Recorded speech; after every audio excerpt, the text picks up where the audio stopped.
పిల్లల్ని వదిలేసి వచ్చానన్నా అని బాధతో ఉంటాడు. ఆ వలసలు ఆగాలని నేను మనస్ఫూర్తిగా కోరుకున్నా. వలసలు ఆగాలంటే ఏం చేయాలన్నదే నా చాలా బృహత్ ప్రయత్నం. అలాగే మత్స్య కార్మికులకి విద్యా వైద్యమే.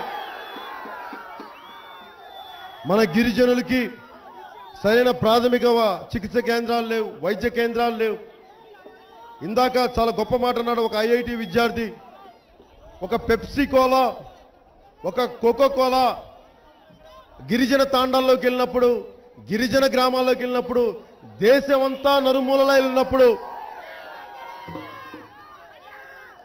దేశమంతా ఒక పెప్సీ కోలా వెళ్ళి ఎక్కడో మారుమూల షాపులకు వెళ్ళినప్పుడు, మారుమూల గ్రామాలకు వెళ్ళినప్పుడు కనీసం ఒక ప్రభుత్వం ఒక మంచినీళ్ళ బాటిల్ ఎందుకు సప్లై చేయలేదని అడిగాను నన్ను ఈ రోజున.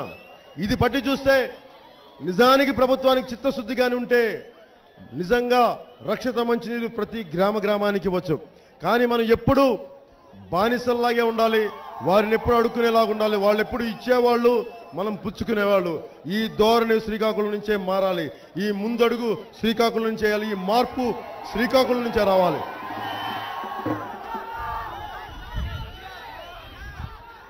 నాకు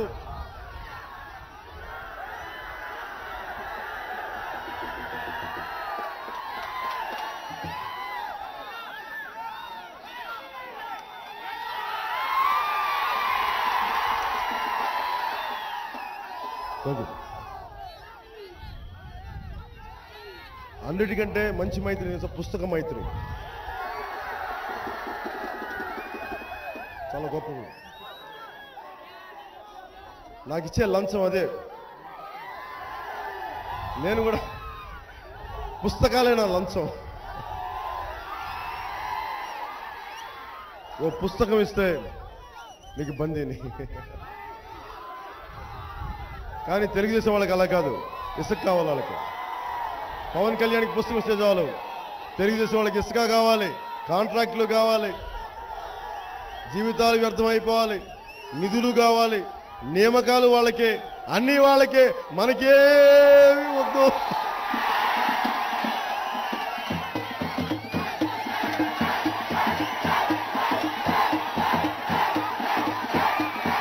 ఈ వీడియోపై మీ విలువైన కామెంట్స్ ని మాతో షేర్ చేసుకోండి. అండ్ ఇంకో విషయం, సబ్స్క్రైబ్ చేయడం మర్చిపోకండి.